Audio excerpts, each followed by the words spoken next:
নমস্কাৰ, আপুনি চাবলৈ আৰম্ভ কৰিছে SB অসম মিডিয়া।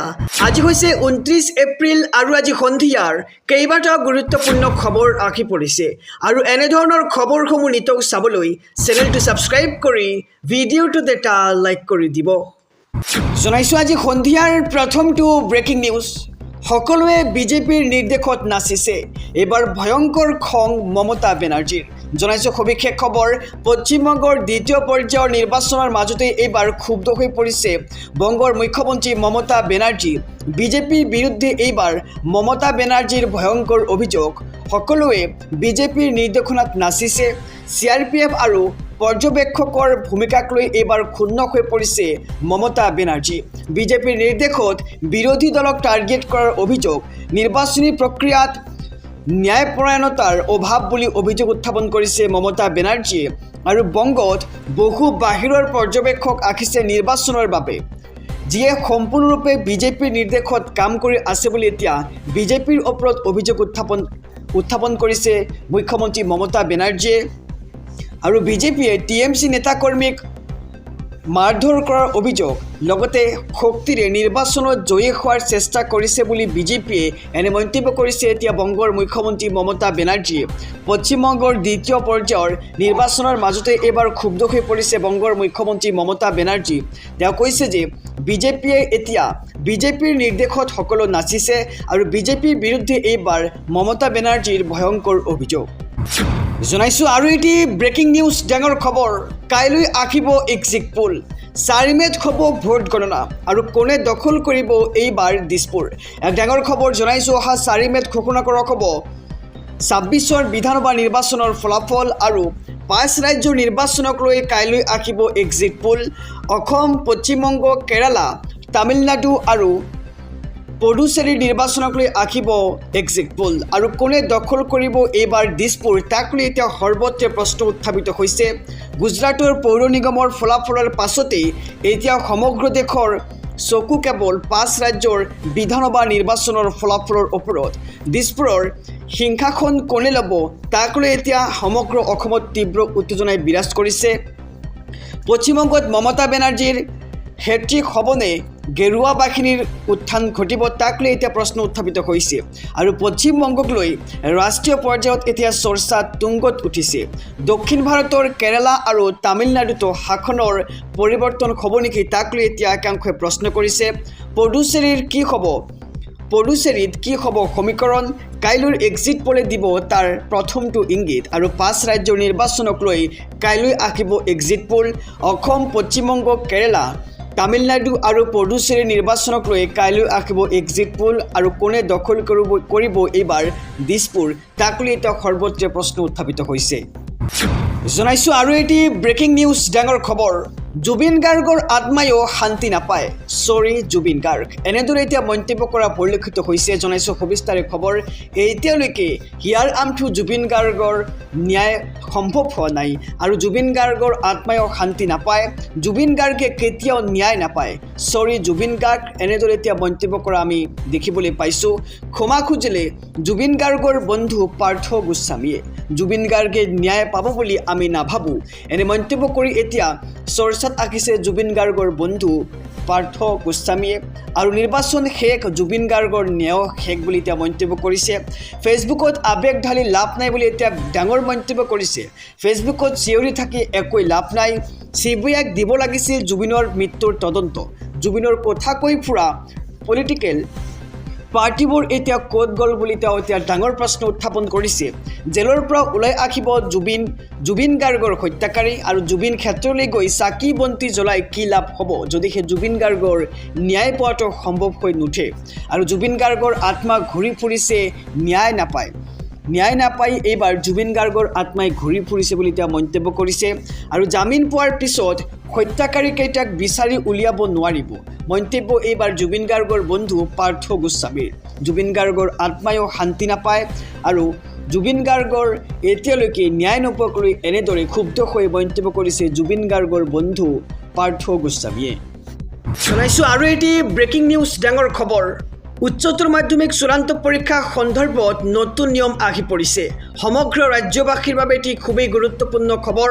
2027 বৰ্ষৰ পৰা নতুন নিয়ম আঁকিব উচ্চতৰ মাধ্যমিক চূড়ান্ত পৰীক্ষাত। ইয়াতে লিখা হৈছে যে 2027 বৰ্ষৰ পৰা পৰীক্ষাত উত্তীৰ্ণ হ'বলৈ সকলো বিষয়তে লাভ কৰিব লাগিব 33% নম্বৰ, যি বৰ্তমান 30% নম্বৰ।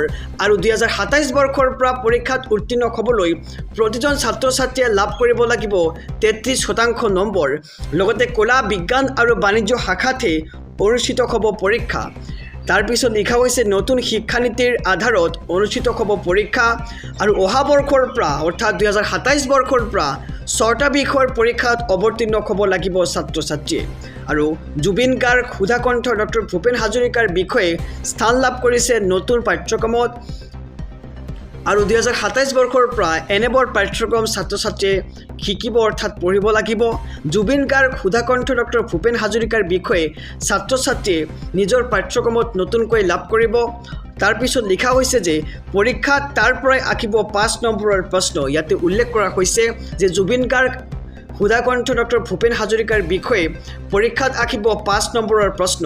আমি জনাইছোঁ 2027 বৰ্ষৰ উচ্চতৰ মাধ্যমিক চূড়ান্ত পৰীক্ষাৰ কি নতুন নিয়ম আঁকি পৰিছে। আমি পুনৰবাৰ জনাইছোঁ 2027 বৰ্ষৰ পৰা পৰীক্ষাত উত্তীৰ্ণ হ'বলৈ সকলো বিষয়তে লাভ কৰিব লাগিব 33% নম্বৰ, যি বৰ্তমান 30% নম্বৰ। আৰু কলা, বিজ্ঞান আৰু বাণিজ্য শাখাতে অনুষ্ঠিত হ'ব পৰীক্ষা। নতুন শিক্ষানীতিৰ আধাৰত অনুষ্ঠিত হ'ব পৰীক্ষা। কেতবোৰ নতুন নিয়ম আঁকিব 27 বৰ্ষৰ পৰা। আৰু অহা বৰ্ষৰ পৰা 6টা বিষয়ৰ পৰীক্ষাত অৱতীৰ্ণ হ'ব লাগিব শিক্ষাৰ্থীসকলে। লগতে জুবিন গাৰ্গ, সুধাকণ্ঠ, ডক্টৰ ভূপেন হাজৰিকাৰ বিষয়ে স্থান লাভ কৰিছে নতুন পাঠ্যক্ৰমত। আৰু তাৰ পৰাই আঁকিব 5 নম্বৰৰ প্ৰশ্ন। জনাইছোঁ আৰু এটি ব্ৰেকিং নিউজ, ডাঙৰ খবৰ। পশ্চিমবংগৰ ৰণাংগনত এইবাৰ জয়কাৰ। আজি পুনৰ পশ্চিমবংগত ভোট যুদ্ধ দেখিবলৈ পোৱা গৈছে। পশ্চিমবংগত বিধানসভা নিৰ্বাচনৰ আজি দ্বিতীয় পৰ্যায়ৰ ভোট গ্ৰহণ। আজি 7খন জিলাৰ 142টা সমষ্টিত হৈছে ভোট গ্ৰহণ। 7 বজাৰ লগে লগেই আৰম্ভ হৈছে ভোট গ্ৰহণ। আজি ভোটাধিকাৰ সাব্যস্ত কৰিব 3,21,73,837 জন ভোটাৰে। আৰু মুঠ 41,000 এটা ভোট কেন্দ্ৰত হৈছে ভোট গ্ৰহণ। আজি কেইবাগৰাকীও হাই প্ৰফাইল প্ৰাৰ্থীৰ ভাগ্য নিৰ্ণয় হ'ব পশ্চিমবংগত। ভৱানীপুৰতো মমতা বেনাৰ্জী বনাম বিজেপি সুবেশ চন্দ্ৰ অধিকাৰী, বিধাননগৰত সুজিত বসু, কলকাতা পৰ্টত ফিৰহাদ হাকিম আৰু হাওৰাত জ্যোতিপ্ৰিয়া মল্লিক, শিৱপুৰত ৰুদ্ৰনীল ঘোষ। আৰু ভাগ্য নিৰ্ণয় কৰিব পশ্চিমবংগৰ ভোটাৰে। আৰু কটকটীয়া নিৰাপত্তা বেষ্টনীৰ মাজত এইবাৰ অনুষ্ঠিত হৈছে পশ্চিমবংগৰ ভোট গ্ৰহণ। পশ্চিমবংগৰ ৰণাংগনত এইবাৰ জয়কাৰ, তাক লৈ এতিয়া প্ৰশ্ন উত্থাপন হৈছে। ইয়াৰ আমঠু জুবিন গাৰ্গ সন্দৰ্ভত আহি পৰিছে এটি গুৰুত্বপূৰ্ণ খবৰ। জুবিনক চোৱা চিতাৰ দায়িত্বৰ বাবে নাছিল মেনেজাৰ সিদ্ধাৰ্থ শৰ্মা। হয়, ঠিকেই শুনিছে, জুবিন গাৰ্গক চোৱা চিতাৰ দায়িত্বত নাছিল মেনেজাৰ সিদ্ধাৰ্থ শৰ্মা। আৰু জুবিন ঘটনাৰ এক বিস্ফোৰক খবৰ আহি পৰিছে সমগ্ৰ অসমবাসীৰ বাবে। জুবিনক চোৱা চিতাৰ দায়িত্বৰ বাবে নাছিল মেনেজাৰ সিদ্ধাৰ্থ শৰ্মা। জুবিনৰ মৃত্যুত দোষ নাই সিদ্ধাৰ্থৰ। সিদ্ধাৰ্থই কেৱল জুবিনৰ প্ৰগ্ৰেমহে মেনেজ কৰিছিল। মেনেজাৰ হিচাপে আছিল সিদ্ধাৰ্থ শৰ্মা। আৰু সিদ্ধাৰ্থৰ অধিবক্তাৰ অদ্ভুত যুক্তি আদালতত। সিদ্ধাৰ্থৰ অধিবক্তাৰ এই যুক্তিক এতিয়া খণ্ডন কৰে চৰকাৰী অধিবক্তাই। 2 মে'ত হ'ব সিদ্ধাৰ্থৰ জামিন আবেদনৰ ৰায়দান। আৰু শুনানি সম্পন্ন কৰি আজি ৰায় সংৰক্ষিত ৰাখিছে আদালতে।